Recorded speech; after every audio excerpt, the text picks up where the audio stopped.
My name's Stuart. I'm a park runner, and I recently bought this book second hand. I think I paid £1 for it. To be honest, it's one of the best pounds I've ever spent. Running with the Kenyans by Adharanand Finn. So I'll refer to him as Finn from now on. So obviously he's an Englishman with a family, 2 children and a wife. He's in his mid-30s, and somewhere around about 2010 he decides that he wants to go to Kenya to train with the Kenyans and find out what makes them tick, why they're so successful. And he sets as a target a marathon run. He wants to break 3 hours, and so he also wants to write this book, which is a fantastic project. And I'll just say it's very readable, and if you're a runner, I think you will get a lot out of this book. I really enjoyed reading it, particularly the running content. So let me just sort of take you through more or less a sort of synopsis of the book. Yeah, so he's got this project that he wants to do. He tells his wife and his children, they're sort of on board with it.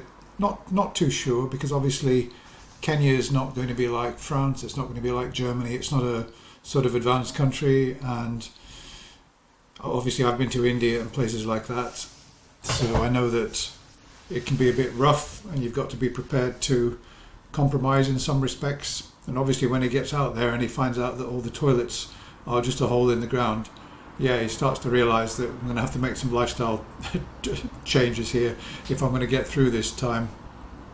So he goes to the mecca of Kenyan running, which is a town called Iton, which is absolutely swarming with athletes, thousands of them apparently, all age ranges, going from children all the way up into old age.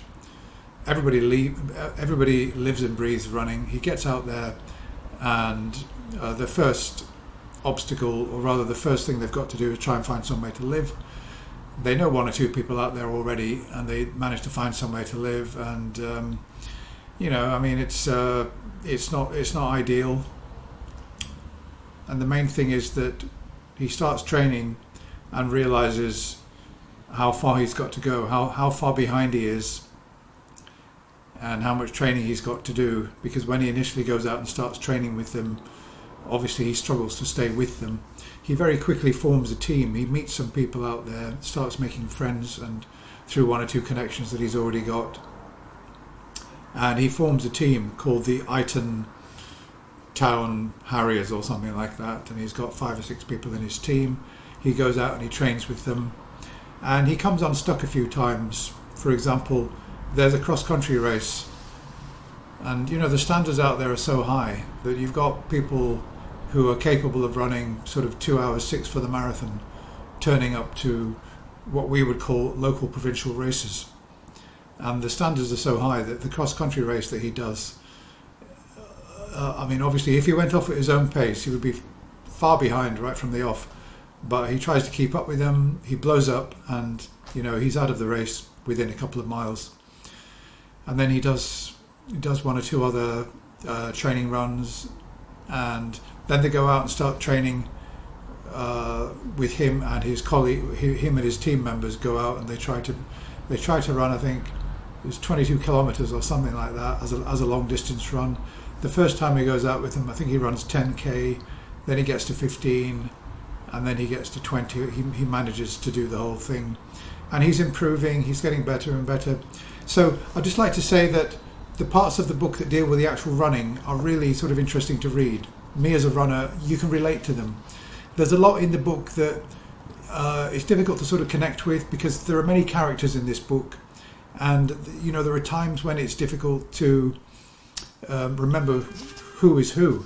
I would almost recommend that you get a pad and pen and you write down names, and you try to remember who is who, because there are so many different runners here, and at times it's very difficult to remember which runner is which. So that can be a bit sort of difficult. But all the time you're really with this athlete. He's not somebody of super ability. And that kind of makes it approachable, because if he was somebody who was out there knocking out 5-minute miles and going for like a 2 hour 10 time, you wouldn't so much be able to relate to it. But because he's looking at a time of about 3 hours, and a lot of us, I mean, for me that would be like a dream time. I've never run a marathon, but if I did, I think I would probably run about 4 hours at the moment the way I am now, and 3 hours would be an absolutely amazing time if I could ever get to that level. Of course, I'm 60 and he's in his mid-30s in this book. So eventually he gets to the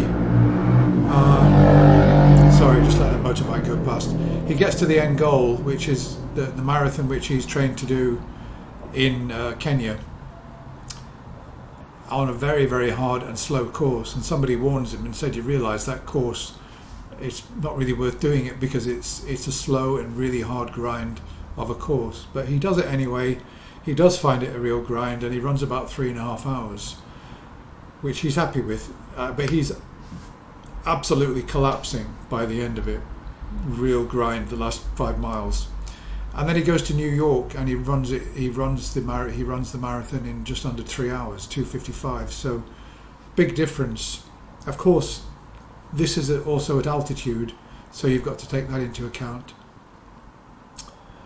So mainly it concludes with the 2012 Olympics, where the Kenyans didn't go quite so well for them. The Ethiopians did really well that year. But one thing, it tries to answer the question, why are they so good? And somebody suggests they're good because they run a mid-foot. They're mid-foot runners. A lot of us are heel runners, and they're all running mid-foot out there because they start off barefoot running. And somebody tries to convince this Finn that this is the way to run fast, and he does that, and it takes him some time to sort of adapt to that style. And I'm not really convinced that it does him any good. So, I've found with running that the faster you run, the more towards the front of your foot you land anyway. That when you're running slower, you tend to do a heel strike. But if you speed up, you find yourself running mid-foot or even on your toes. When you're sprinting, you're virtually running on your toes anyway. So I'm not really sure how much benefit that was. But that's something that he pursues. And yeah, for the good that it did him, I don't know. There are many reasons they conclude why Kenyans are so good. It's the lifestyle. They run from when they're young. There's not much else for Kenyans in terms of being successful. There are so many runners out there. There are no other sports really that they do. Nobody's really interested in cycling or anything else. They weigh hardly anything. And so these reasons that they're as good as they train at altitude as well, which has obviously got to be a definite benefit. One thing that is not touched on in this book at all is PEDs, EPO, etc. There's absolutely no word of it whatsoever, and this was written around about 2011. So I'm surprised really that the question is not at least asked, is there any doping going on in this village? And no, the question is not asked. It's just completely glossed over, and it's not even talked about. I suspect because he did not, having gone out there and been a guest of the Kenyans, he did not want to offend anybody in writing this book, and he didn't want it to be controversial. But obviously we know that there has been a doping problem out in Kenya and continues to be a doping problem. So yeah, that's about it. I would really recommend it. In fact, it's made me want to run. Sorry, it's sort of boosted my running as well. But it's made me want to read more books about running like this. I think it's really, really fascinating, and it's a good read. It's very well written, actually. Yeah. Anyway, I hope you enjoyed that review. Bye for now.